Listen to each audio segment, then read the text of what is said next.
Hola pequeños, bienvenidos.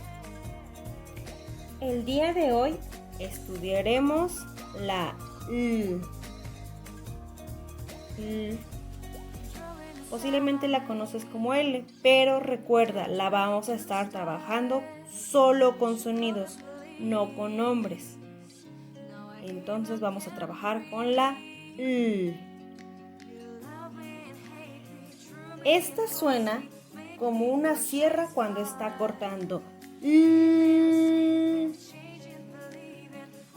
Antes de continuar, repite varias veces el sonido. Ahora continuaremos con las sílabas. Exagera un poco el sonido de estas si es necesario.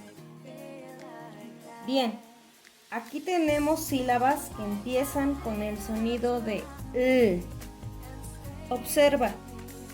Le, lo, la, li, lu.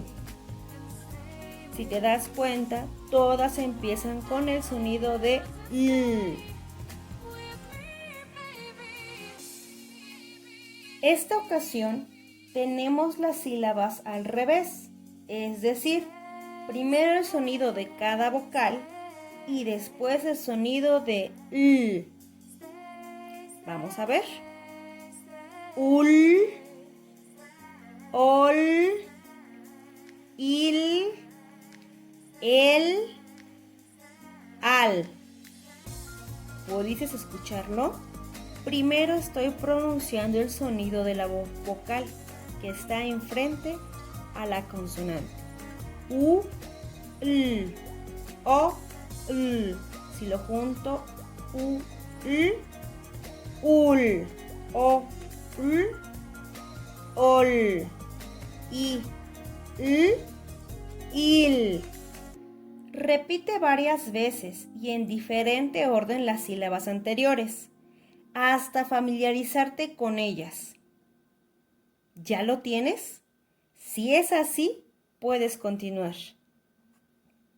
Vamos a leer un poco.